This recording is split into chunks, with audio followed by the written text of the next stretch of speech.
Hi అండి, అందరికీ నమస్కారం అండి. ఫ్రెండ్స్, ఇప్పుడు అందిన వార్త ఇక మార్చి 1 నుంచి మారనున్న కొత్త రూల్స్ ఇవే అంటూ అప్డేట్ అయితే రావడం జరిగిందండి. అయితే ఇందుకు సంబంధించిన వివరాలు అయితే మన వీడియోలో తెలుసుకుందామండి. అంటే మార్చి 1 నుంచి ఏ రూల్స్ మారుతున్నాయి ఏంటనేది క్లారిటీగా తెలుసుకుందామండి.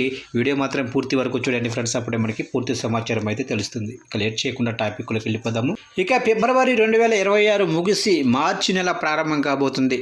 మార్చి 1వ తేదీ నుంచి దేశవ్యాప్తంగా కూడా సామాన్యుల జీవితాలపై ప్రభావం చూపే పలు కీలక మార్పులు అమల్లోకి రానున్నాయి. ఇక ప్రతి నెల 1వ తేదీన చమురు కంపెనీలు గ్యాస్ సిలిండర్ ధరలను సమీక్షించడంతో పాటు బ్యాంకింగ్ ఇంకా డిజిటల్ చెల్లింపుల రంగంలో కొత్త రూల్స్ అమల్లోకి రానున్నాయి.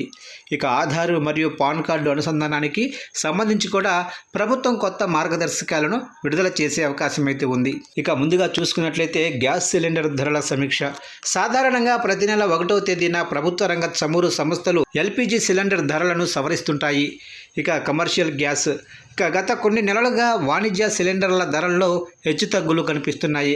అంతర్జాతీయ మార్కెట్లో ముడి చమురుల ధరల ఆధారంగా ఈసారి ధరలు తగ్గుతాయా లేదా పెరుగుతాయా అనేది మార్చి 1వ తారీఖున ఉదయం తేలనుంది.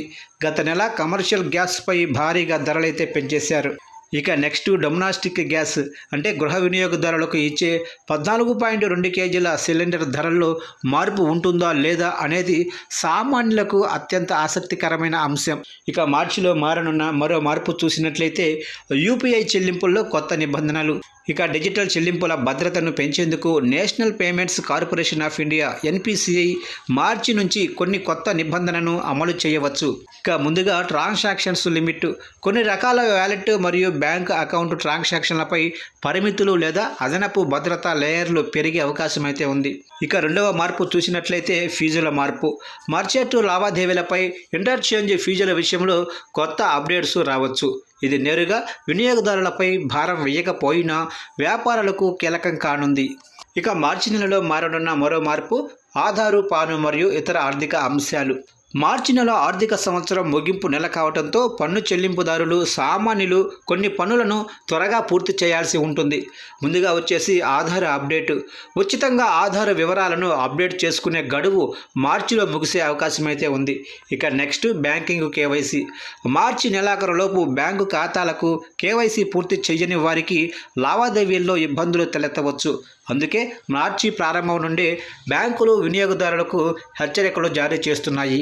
ఇక మార్చి 1, 2026 నుండి గ్యాస్ సిలిండర్ ధరల సవరణతో పాటు యూపీఐ లావాదేవీల్లో భద్రతాపరమైన మార్పులు చోటు చేసుకుంటున్నాయి.